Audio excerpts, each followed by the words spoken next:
people locking themselves up every day, doing things that they didn't desire, and they're not happy, not seeking happiness, waiting for someone to tell them what to do and how. And I said, I just came from a place where they tell me what to do, how to feel, how to act, when I should be sick, when I shouldn't be sick. No, I can't do this out here.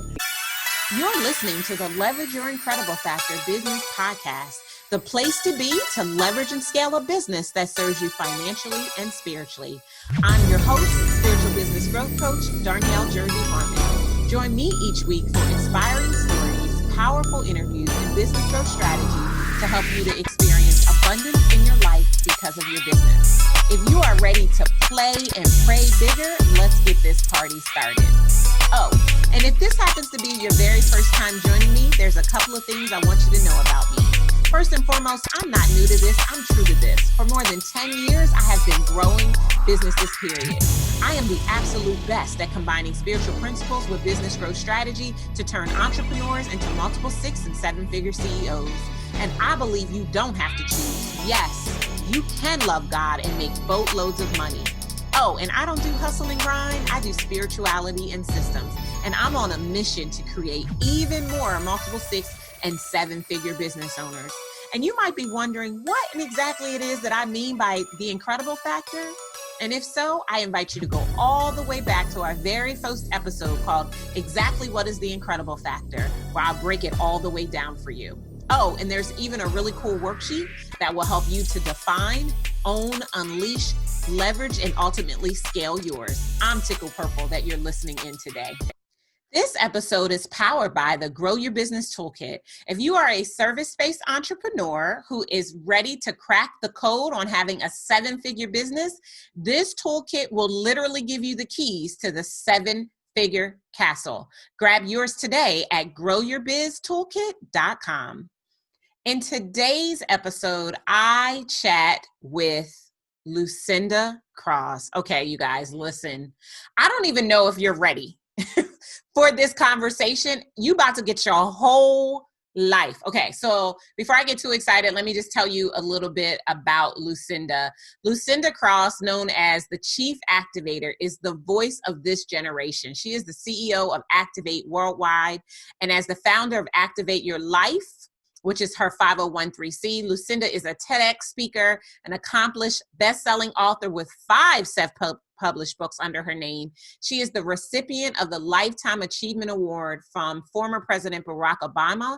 She is a highly sought-after international speaker and lifestyle business coach, crisscrossing the country weekly, delivering her high-impact, anticipated words of wisdom, self-discovery, and strategy. Lucinda's story is compelling. It is one of triumph and overcoming the odds to regain her rightful place in life. It's a story of using all of her life experiences to inspire thousands. Lucinda helps women turn their stories into brandable, marketable, and scalable business models. Okay, I cannot even begin to tell you about our conversation. We had a much needed conversation in a time such as this, in the time of COVID-19, about adjusting the vision. My favorite part of the interview was the whole interview, quite honestly. There were so many amazing things that Lucinda said that I hope that you have pen and paper. I hope that your mind and your heart is clear and ready to receive what it is that is going to be spoken to you about clarifying your vision, activating your vision, about adjusting the vision based on what it is that we are experiencing right now. This was probably my favorite quote that Lucinda said, and she actually said it towards the end of our interview, but it was so juicy good that it made the highlights real, if you will. She said, we have to all learn the language of wealth if we want to experience wealth. So as you think about adjusting your vision, I just want you to hold on to that. If you are in a state of confusion, if you are lacking clarity, if you are not sure what your next move should be, I want you to grab a pen and paper and listen in as we jump into this interview of me and Lucinda Cross.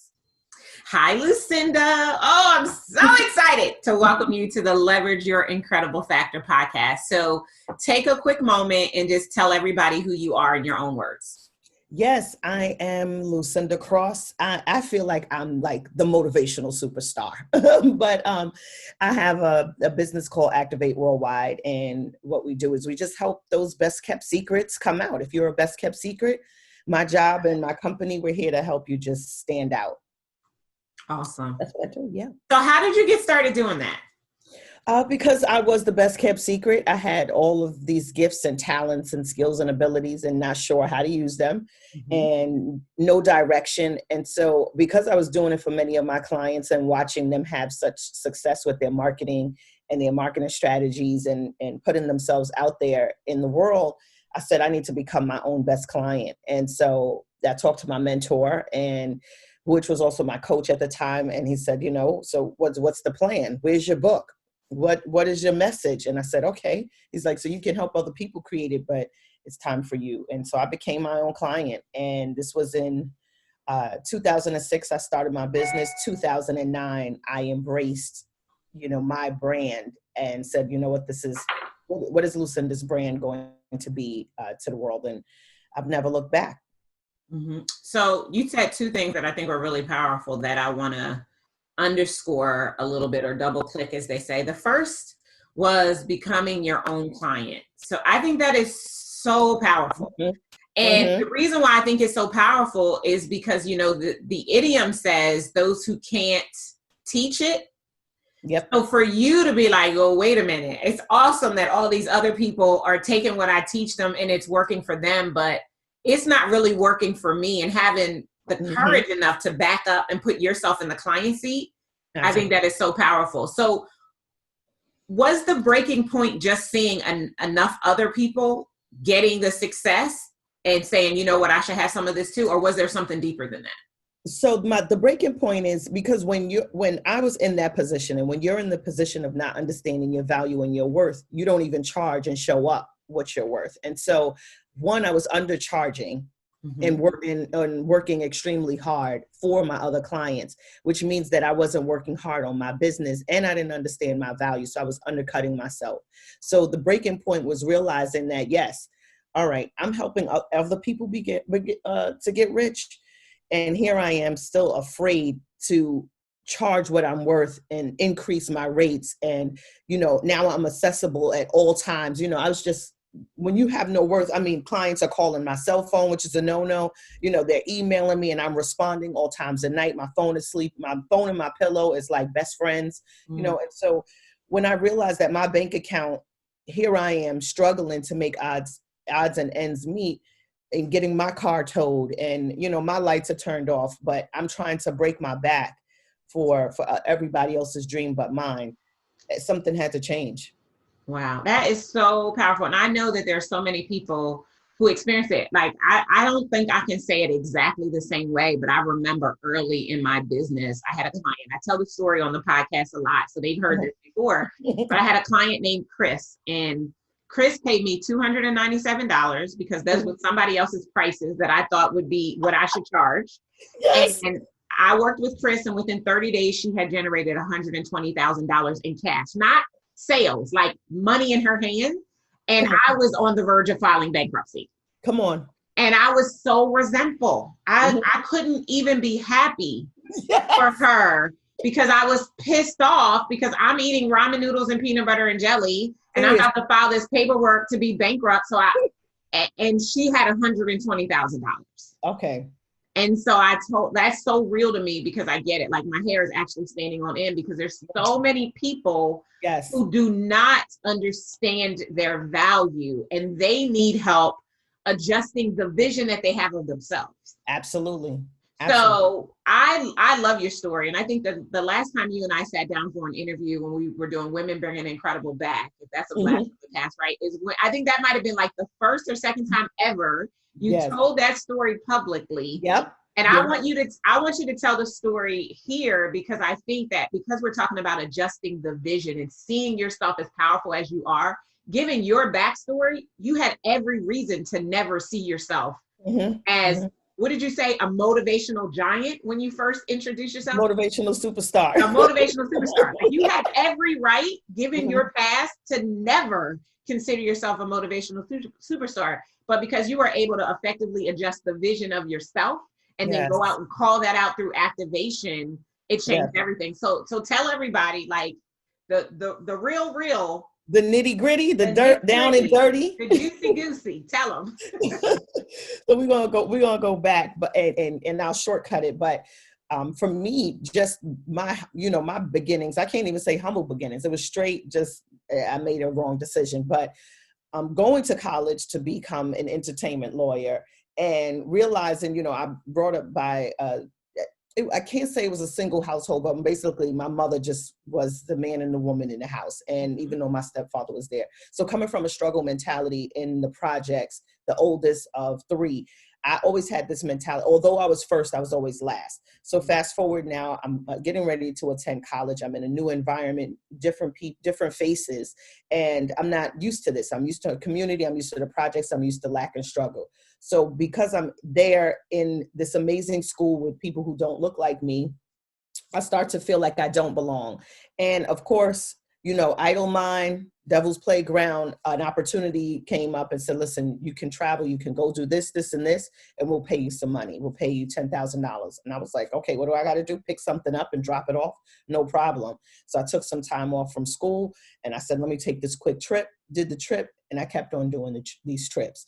And these trips ended up me with the FBI knocking on my door about 6 to 7 months later on down the line to tell me that I'm a part of such a large case. It was 65 that they arrested, 28 co-defendants. So here I am just thinking I'm making one decision to make some money, some quick cash, because I want to speed up my process of success, and not knowing that I'm connected to a case that's been investigated for 3 years. So guess what? Your girl is in New York. The case is in Chicago. I have to get extradited to Chicago. I'm only 18 now, breaking into 19 years old. And I'm being told before I even get sentenced, I'm spending 2 years. I've spent 2 years in this place called MCC Chicago. And when it was time to get sentenced, and they broke it down to 28 females who are now about to be sentenced on this case. No men. All the men are mysteriously gone. But I had served a full term of 4.5 years in federal prison. To come out of federal prison, spent my 21st birthday in there, spent my, it's just horrible not being able to see my family. But one thing that I did lean on was this. My mother's a psychology double major. She always taught us about creative visualization. And that's where a vision board started for me. We didn't call them vision boards back then, but creative visualization boards, journals. And so those are things that I created while I was inside to kind of keep up some hope in this hopeless place. I took my vision board with me when I came home, having to spend almost a year in the halfway house. And now society is all like, girl, we're not, first of all, you're Black. Second of all, you don't have a college degree. Third, you come from poverty. Fourth, and you came from prison. We don't have anything for you, and so that's the treatment and the statistic that they had. And I just was determined to turn that around. And I did. I didn't give up. I looked at my vision and adjusted the vision, right, based on my circumstances, and said, there's nothing that's going to stop me. I think I've been through the worst. But one thing I will say, Darnyelle, the one thing that was really, really discouraging, and I say it over and over again now that I do share the story, because it was like the second time. It was like I was shaking in my boots, crying afterwards. I wanted to throw up everything. But what was discouraging was to come out and see how many women were voluntarily locking themselves up day after day. Oh, okay. And I came from physical. Hold on. Okay. You just took us in a whole nother direction, and I love it. I'm so happy that this just happened. So I need you to back it up, flip it, and reverse it. You said you came out and you realized that so many women are voluntarily locking themselves up. Please break that down for us. Yes. So it was, women complaining about the relationships they once prayed for, the job they once prayed for, and just a lot of women just not doing what they desire to do, and constantly, putting themselves in these situations and locking themselves up when they can easily make change. They're free, but they didn't feel like they was free, and that was discouraging. And because they were locked up, and waking up every morning, getting ready to do the norm routine. When I was seeking for mentorship and guidance, it appeared to be a threat because I had a vision. And because my vision was bigger than what they would even dream or imagine for themselves, it was a quick cut her down. She can't get too far. It went from even in the church to, with a job, I'm like, so what's the process to get to supervisor? Like, how do we work this thing out? And it's like, well, what do you mean? And so it was an immediate cut down because women weren't happy with themselves because they're locking themselves up every day, doing things that they didn't desire. And they're not happy, not seeking happiness, waiting for someone to tell them what to do and how. And I said, I just came from a place where they tell me what to do, how to feel, how to act, when I should be sick, when I shouldn't be sick. No, I can't do this out here. And because I had vision and dream, and because they lacked it, it was a conflict. And that's when I knew what my purpose was. Wow. Okay. So, oh my gosh, I have like 20 questions all at one time, and I don't even know which one to answer first, but I'm going to start here. So 4.5 years total served. And what kept you going was the vision board. What in the world was on that dang blasted vision board? Like, I need to understand because I've watched the movies, and I'm sure the movies are nothing like the real experience. But what was on that vision board that kept you focused forward when everything around you was saying get succumbed by what's going on?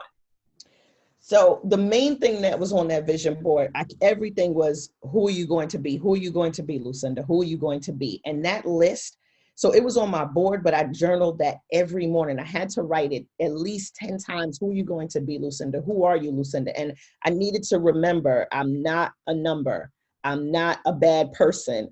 I do have value. I still have a purpose. There's future for me. And so I had to remind myself of that. And so that was probably, out of all the things of me starting a business, which I put on a board, going back to college, which I put on a board, getting married, which I put on the board, having kids, which I put on the board.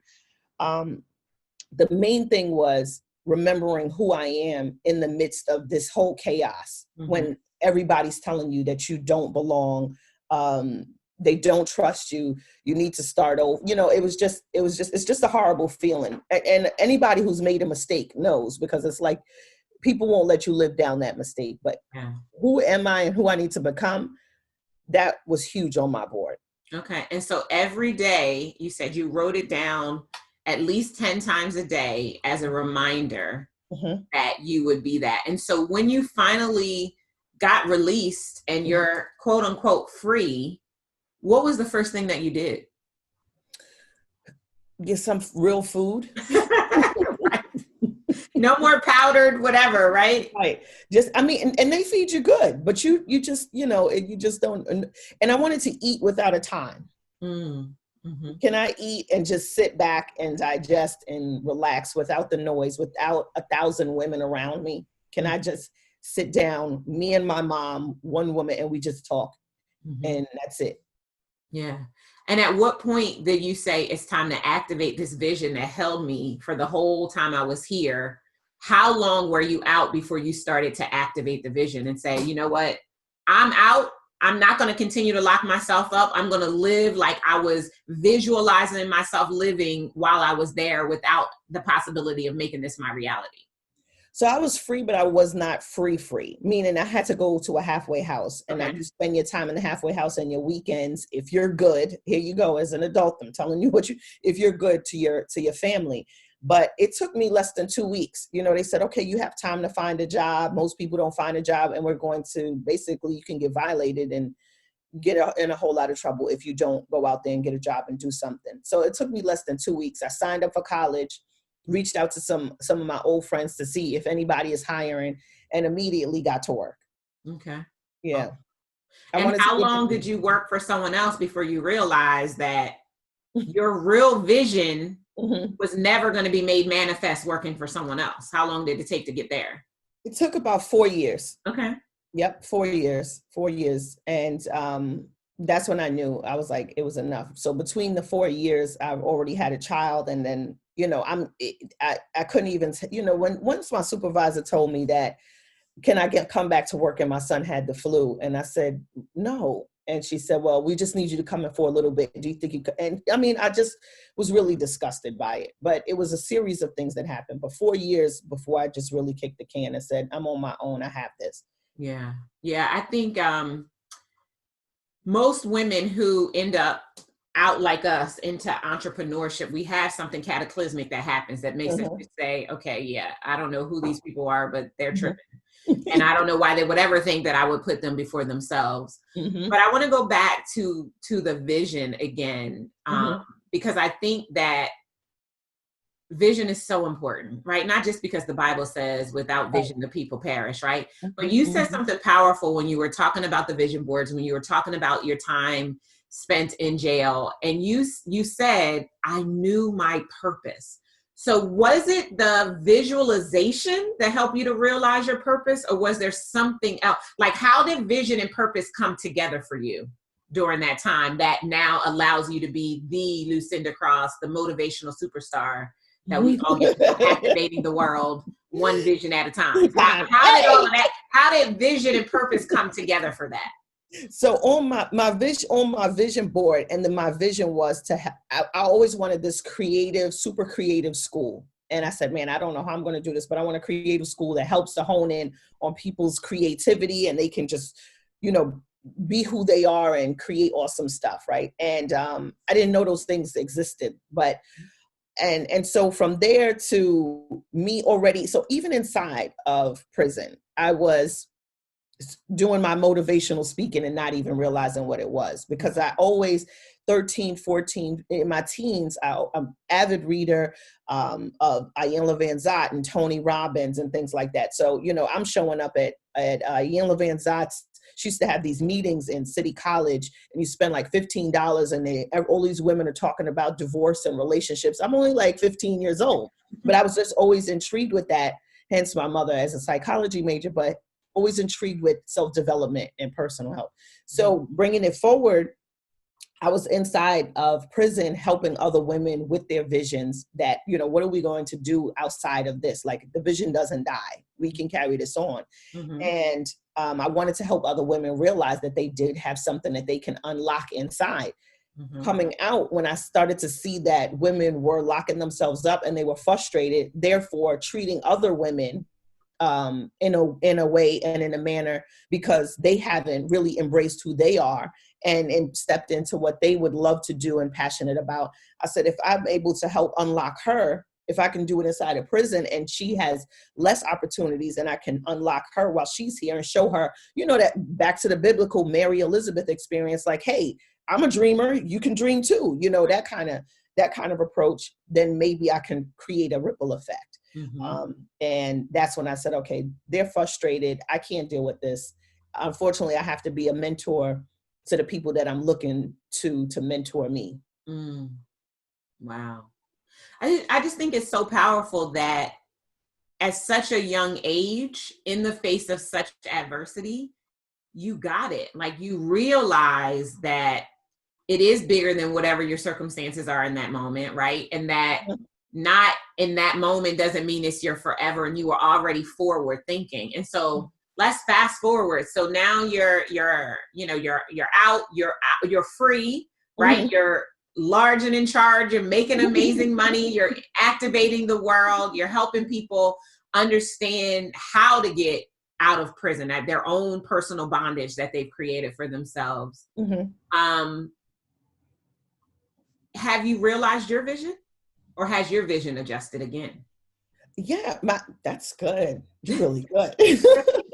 So, but my purpose is being fulfilled to that extent. And I do believe we wake up every day with a new purpose, right? It's not something we have to find. But my vision is being adjusted as I get older, as my kids get older. So before, my vision was, one of the visions was, I have to speak in stadiums, palladiums. No. How about I just focus on speaking to my daughter so she can get it at a young age? That while before I was trying to focus on getting in front of millions of people, when I have a whole generation in this one person. Oh, that's so good. So it adjusted to me focusing on this one person who has my legacy. My legacy is in her, and even in my sons. And so instead of trying to speak to millions of people where some may get it, some don't, how much more powerful is it if I adjust my vision and say, what do I need to instill in her? Because she's going to carry this on with her seeds, and even with my son.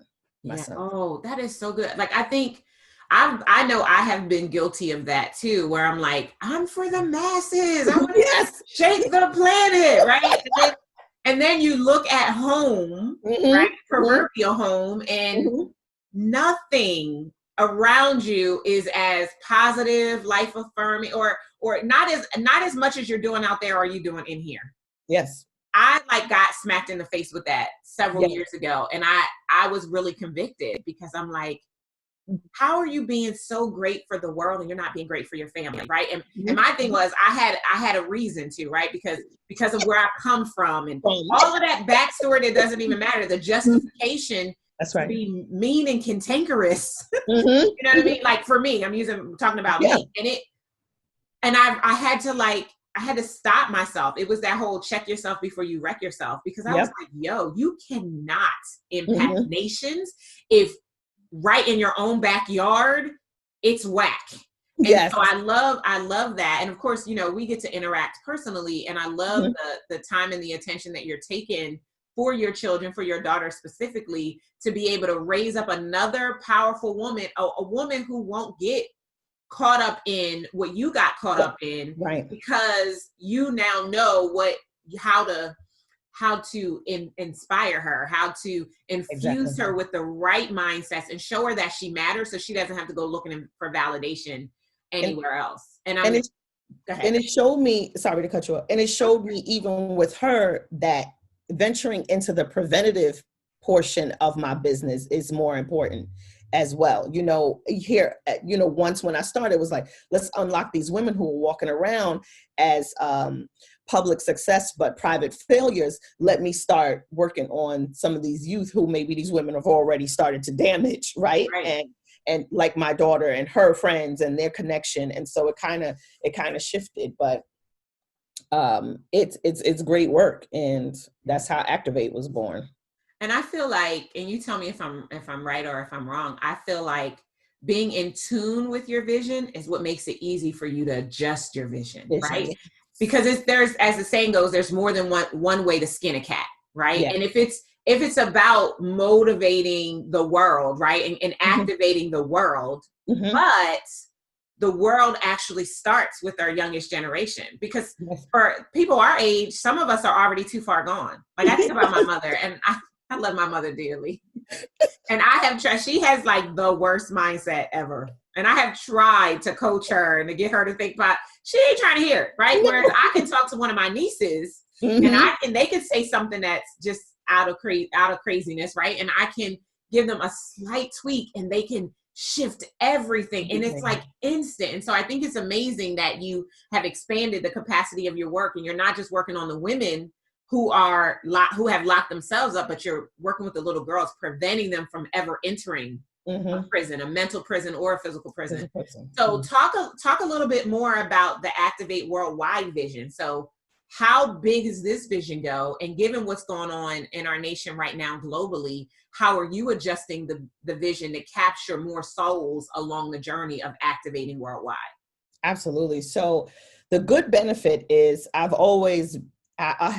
always been virtual Lucinda. The business has always been the virtual Lucinda side, meaning there was always virtual training, a virtual platform, virtual support. So what I do on stage or face-to-face, I always had a virtual component to that. I came from the virtual world first and then went into showing face.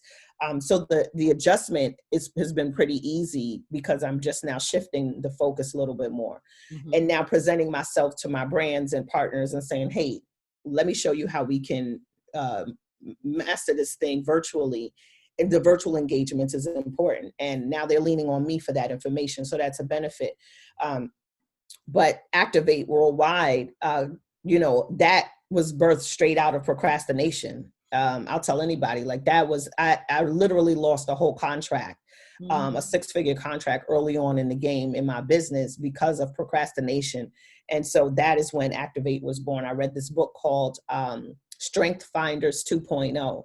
And my top strength was activation. And I said, that's it.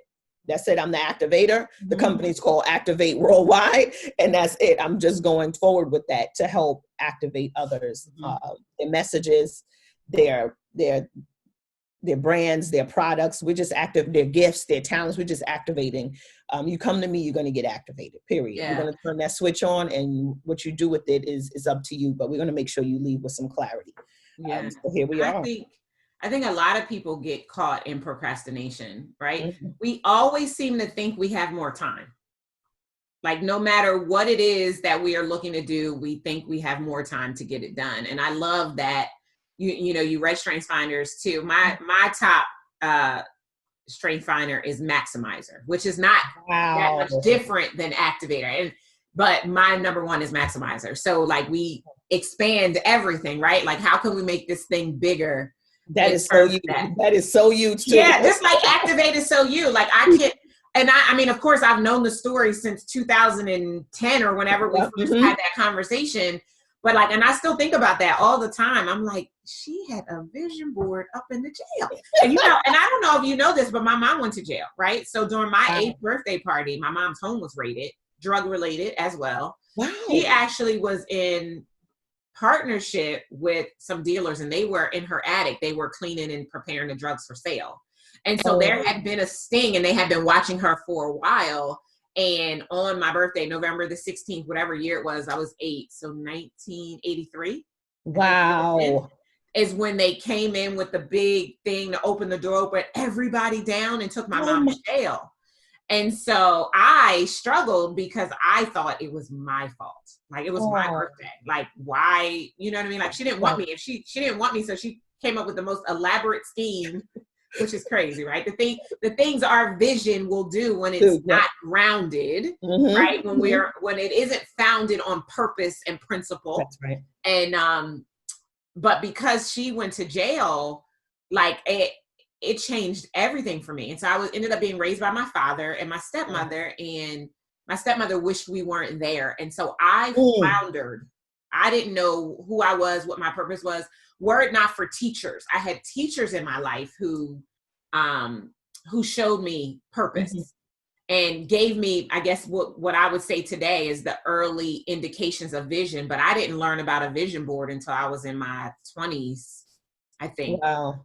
You know what I mean? But to think about you being, 17, 18 years old and being clear that where you were in that moment was not where you were supposed to be forever. Like I'm so inspired by that, because I know that there are so many people, not just women, but people who are listening right now, that in the face of what's happening right now in our country, at the time of the recording of this podcast, we are in the COVID-19 pandemic. Yes. And their vision is shot. Like they're confused, they're conflicted, they're bamboozled, they're downtrodden, they're panicked. They have no idea how they're going to come out of this. And so for you to have had enough courage in the face of, so I know so many other people, I have 2 brothers who also, and a host of uncles who spent a good portion of their life. I mean, I have one uncle, like he's literally out long enough to get caught again. Like I really think he likes the security of 3 hots in a cot. Like I just think, oh my gosh, you know the term. Yes. You know the term, 3 hots in a cot. Listen, I got it honest. Like I mean, yeah, I used to watch Oz and all the other shows, but like no, I used to put money on my brother's books and all that. You know what I mean? So but that prison mentality that is coming full circle for so many people. So Lucinda, this has been so good. And I know that the people who are listening right now are like literally on the edge of their seats. And I know many of them are also in their own mental prison. They've locked themselves up, as we've been talking about. So I just want to give you the floor to just speak whatever is on your heart for those people right now that are in a mental prison. What would you share with them to help them to begin the journey to get out of that prison? The first thing I would do is I do something called edit my life. So I want you to edit your life. A lot of times we are incarcerating ourselves mentally and involuntarily just, putting ourselves in this mental prison, spiritual prison, even financial prison, because we don't feel there's a way out. and we begin to just settle, right? And I've been there before. So I do something called like edit your life. And you just take an inventory and a list of all the things that you have on your plate. You realize that some of those things on your plate are not connected to you. They're not a part of your agenda. They're not a part of your growth or even your next level and phase. And then you'll see a lot of busy stuff that you're just involved in that is not producing any growth. And so for me, I had to edit my life and say, listen, why are you doing this? You know, who told you to work on that? You know, and I realized that it was so many things that I was dipping my hands in that I wasn't able to really focus. So even mentally, I was just putting so much weight on things that I needed to do, you know, adding more to my to-do list instead of removing it and saying, what's a priority? What's a non-priority? And even in business, what's my income producing task and what's my non-income producing task? And you'll see that you might be spending more time on things that are not producing growth, which is causing you to feel locked up. You know, the relationship that you're in, is it producing growth? You know, what are some of the things that you may need to remove? The lifestyle that you live. And so we could just go down the line, but at least make a list of as many things as you possibly can. What's going on in your life personally and professionally, and see how can you begin to edit that so that you are living more life. You know, I have a saying, Darnyelle, it says, you can either add years to your life or life to your years. Ooh. And that right there, when you look at the end of your list, see if you're adding years to your life or life to your years, because some of us are lifers and don't even know it, right? And that could be a really sad thing. That is so good, Lucinda. Okay. So before we even, I'm just going to stop right here because people, I want to make sure that you caught that.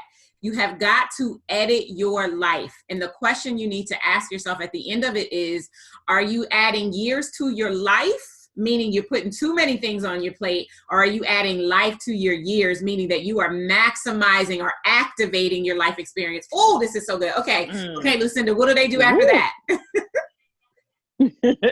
So once they do that and they're able to edit their life, now they're able to look and see the things that are holding them back from moving forward and showing up great and following their passions and living their purpose. The next thing that you do, of course, I always go into vision boards. Like that is my go-to, because I truly believe having some type of blueprint in front of you is important, whether it's a mind map, blueprint. But the vision board for me, such a simplistic tool, allows you to see your goals in living color. Now you can say, where am I heading? And what does that look like? What does my health goals look like? What does my relationship look like? What does my spiritual life look like? And you follow the Fab Five: faith, family, friends, finance, and fitness. You put that on your vision board: faith, family, friends, finance, and fitness. And if you're real bold, put a little fun on there. And so, you know, that is your next step of just like freeing yourself from mental, emotional incarceration, because now you're looking at who you're really stepping into, and now identifying, which is the third step, the steps and actions that you need to make in order to live the life that you truly desire. Oh, that's good too. Okay, so let me break down step 2, because it's 2 parts in there. The first part is what's holding you back. And the way you identify what's holding you back is by looking at your vision board. And the questions you need to ask yourself are, where am I heading and what does it look like? That's where the vision comes in. And you want to make sure that you are doing what Lucinda calls the Fab Five. So faith, family, friends, finance, and fitness. And then she said, if you want to get jiggy with it, you can add in fun and make sure that all those things are represented, because it'll take you to step 3, where you are able to actually identify whether or not you are creating an opportunity for you to be out living your best life, or if you are continuing to lock yourself in that prison. Oh, okay, Lucinda, this is so good. Okay, anything else? So those are the 3 core steps. Anything else we need to do after we do those 3? No, that's it. You are good with bringing this full circle. I'm listening to you like I need all of that written down. I love the way you describe it. Okay, good. Yeah, I like to pull it out for people, because I think, you know, when they're listening to a Lucinda Cross, who's like this motivational superstar, this amazing giant when it comes to activation, it sounds so good, but we got to make it real for them. And so Sometimes they hear you and they're so caught up in listening to your the way you speak and the cadence of your voice that they miss the nuggets. So I like to just be able to pull back a layer to break it down and be like, no, this doesn't have to be that hard. It's going to take for you to get to a quiet space, right? And to set the intention that, you know what, for the next hour, for the next 2 hours, for the next day, however long it takes, I'm going to get myself out of prison. The mental, emotional, financial, spiritual prison that I am in because I'm not feeling my best. I am not able to activate. I'm going to dissipate all of that. And the first thing I'm going to do is I'm going to edit my life. I'm going to take this inventory and I'm going to get crystal clear about everything that's on my plate. And I'm going to start throwing things away that shouldn't be on my plate. This is where delegating comes in, or eliminating, right? So you have to decide, what are you going to tolerate? Yes. What are you going to delegate? And what are you going to eliminate? That's part of that editing your life phase. And then once you do that, then you'll be able to be like, okay, now that I know what's there, I can clearly see what's been holding me back. And more importantly, I can see where I'm going. And now I know exactly what it is I need to do to get it. And then I love how you said the Fab Five and being able to look at each of those areas of your life, right? So, and I love that you started with faith, right? So what does my faith need to look like? Where am I heading? And what is the role my faith plays in that? Where's my family? Are my family serving me? Like none of us can, we didn't get to choose the family we were born into. We have some choice in the family that we create with someone, right? But the family we're born into, we don't have any say in that. But the say we do have is whether or not we continue to allow ourselves to be in a mental prison because they're putting us there. Right? I mean, I feel like a Color Purple moment coming on. I love Sarpo. God knows I do. I loves my family. God knows I do. But I also know me, and I know what I need in order to make sure that I'm being fed and my life is affirming. And so I pick and choose when I spend time with family, and then which family members I spend time with. Because I got some, you won't see me unless we at a funeral or a wedding. And even then it's like hey, what's up? And I'm going to keep it moving. That's right. That's right. I want, those of you who part of your prison is the people in your family. As an adult, you get to choose. When you were a child, you kind of had to take whatever was coming your way. But now that you're grown, you don't have to spend time with people who aren't adding value to your life. And it might be hard, but you have to make the decisions that are right for you, because if they're creating the prison or they're a contributor to the prison that you're in, you're not able to really activate your life. You're not able to adjust your vision to get what you want out of this life experience. That's what Lucinda is saying. And it's so important that you do that, because no, there might not be, bars, or there might not be whatever the size of the cell is that's holding you back. But if your faith, family, friends, finances, and fitness aren't where they need to be, then that can certainly be contributing to the prison that you're in. And this is about not only getting out of prison, but activating your life beyond the prison. Come on. Oh God. That's what this is. Oh God. For real. That's a word. That's a word. Whoa. I mean, because that's what you've done. I have chills right now when I think about your story, and when I think about who you are today. Like, it's because of those vision boards that you wrote in prison. It's because that you were practicing what you were preaching. It's because that you have made a commitment to help your fellow inmates make different decisions for their lives. And then you got out and you were like, no, man, I can't keep this to myself. I got to share this with everybody. And I hope that what you guys are getting as you're even listening to me break down what we've talked about in this interview is that the steps are really simple. The question is, are you actually going to do it? Because there is no magic pill to life at the level of activation except to take the action. Lucinda said that early on. She said, I wrote it down. You were like, no, it wasn't. My vision was not going to die, and I was going to do what I needed to do. I decided I was going to do what I needed to do every single day. This is good. So the question you listeners, y'all need to be asking yourself is, are you going to decide? Are you going to make a decision? Right? I love that Emerson quote, Lucinda. It's that Emerson says, once you decide, all of the universe rearranges itself to bring you what you decided. And I think that's activation, right? So once you made that firm decision that this is it, then God in this universe has got to shift to bring what you That's want right. into play. And so you guys have got to decide. You got to make the decision. And the best way to do that is following these 3 steps: editing your life, going through what's holding you back, and then clarifying where you're hitting and what it looks like with your Fab 5, and then identifying exactly what it is, what actions you need to take in order to bring the vision that you have for yourself into your life experience. Yes. I mean, I don't know what else to say, Lucinda. That's it right there. That's so the mic good. is dropped. The mic is dropped. The podcast is on fire. This is it. That's it. So before we get out of here, I have 3 questions I like to ask you, but I also want to give you an opportunity to tell everybody where they can find you. So tell everybody how they can find you online first, and then I'll ask you our incredible factor wisdom questions.